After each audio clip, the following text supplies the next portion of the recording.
ഇത് നമ്മൾ ചെയ്യാൻ പോകുന്നുള്ളത് ഓട്ടോക്യാഡാണ്. ഓട്ടോക്യാഡ് എന്ന് പറയുമ്പോൾ ഇതിൽ ചെയ്യേണ്ടതല്ല ഒരു സാധനം വെച്ച ശേഷം ബാക്കി election one way slab, to way slab, concept മനസ്സിലാക്കണം. പക്ഷേ ഇതിൻ്റെ ഒരു കോൺസെപ്റ്റ് നമ്മൾ എന്തെന്ന് അറിഞ്ഞു വെക്കണം. അപ്പോൾ ഇവിടെ വരെയുള്ള ഡിസ്റ്റൻസിന് നമ്മൾ പറയുന്നത് എഫക്റ്റീവ് സ്പാൻ. ചിലപ്പോൾ ക്വസ്റ്റനിൽ എഫക്റ്റീവ് സ്പാൻ തരും. ഓക്കെ, എഫക്റ്റീവ് സ്പാൻ തരും. അതിനുശേഷം ഇവിടുന്ന് ഇവിടത്തേക്കുള്ളത് വിഡ്ത്ത് ഓഫ് ദ വാളാണ്. വിഡ്ത്ത് ഓഫ് ദ വാളും ഇതും വിഡ്ത്ത് ഓഫ് ദ വാൾ ഇതൊരു 300 സംതിങ് തരും. പിന്നെ ഇത് പറയുന്നത് സ്റ്റിറപ്സ് ഇപ്പോൾ എത്ര ഡിസ്റ്റൻസ് എന്ന് പറയുമ്പോൾ 300 ഡിസ്റ്റൻസ് പറയുമ്പോൾ ഓഫ്സെറ്റിൽ 300 വെച്ചിട്ട് ഇങ്ങനെ ചെയ്തുകൊണ്ട് പോവാം. അതുമാത്രമല്ല ഈ ബൾക്ക് എന്ന് തന്നെ പറയുന്ന ടൂളാണ് ഫില്ലറ്റ് ടൂൾ. ഫില്ലറ്റ് ടൂൾ വെച്ചിട്ട് ചെയ്യേണ്ടതാണ്. അപ്പോൾ ഫില്ലറ്റ് ടൂൾ എങ്ങനെ യൂസ് ആക്കണമെന്ന് വെച്ചാൽ നമ്മൾ ഫില്ലറ്റ് യൂസ് ആക്കിയ ശേഷം ഇതിൽ എന്ത് ചെയ്യും, റേഡിയസ് ഓൺ ആക്കിയിട്ട് അതിനെ നമ്മൾ നേരെ മാറ്റി വെക്കും.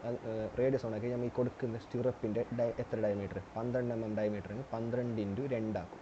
അപ്പോൾ എത്ര 24 mm. അപ്പോൾ 24ൻ്റെ ഒരു ബെൻഡിങ് ആണ് ഇവിടെ കൊടുക്കാൻ പോകുന്നത്. അതെങ്ങനെ കൊടുക്കുന്നത് ഞാൻ പറഞ്ഞുതരാം. അതുപോലെയാണ് ഈ സംഭവം ചെയ്യേണ്ടത്. ഈ ലാഗ് നമുക്ക് മനസ്സിലാക്കേണ്ടത്. ഇത് പിന്നെ ക്ലിയർ കവർ അറൗണ്ട് 25-20 ആ റേഞ്ച് കൊടുക്കും. പിന്നെ ഓൾമോസ്റ്റ് ബാക്കിയെല്ലാം ടെക്സ്റ്റ്. അതേപോലെ ഈ എന്ന് പറയുന്നതാണ് വിഡ്ത്ത് ഓഫ് ദ ബീം. അതേപോലെ ക്വസ്റ്റൻ തന്നിട്ടുണ്ടാവും, നമ്മൾ ജസ്റ്റ് വരച്ചാൽ മതി എന്ത് സംഭവം. അതേപോലെ 2 വേ സ്ലാബിൽ ഇവിടെ വരയ്ക്കുക. അതിനുശേഷം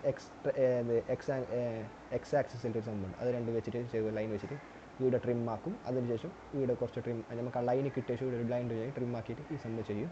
അതേപോലെ ഇതേ സംഭവം ഇവിടെ വരയ്ക്കുക. എന്നിട്ട് എത്ര ഫില്ലാക്കണം അതും കൂടി കൊടുക്കുക. സെക്ഷൻ എയിലും സെക്ഷൻ ബിയിലും ഇത് എക്സ് ആക്സിസ് വൈയും ഇത് എക്സും ഇത് വൈയും ആ സംഭവമല്ല, അത് നിങ്ങൾക്ക് അറിയണം.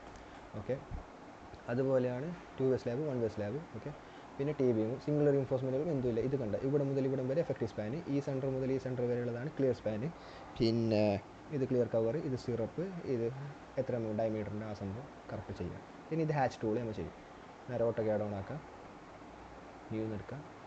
അതിൽ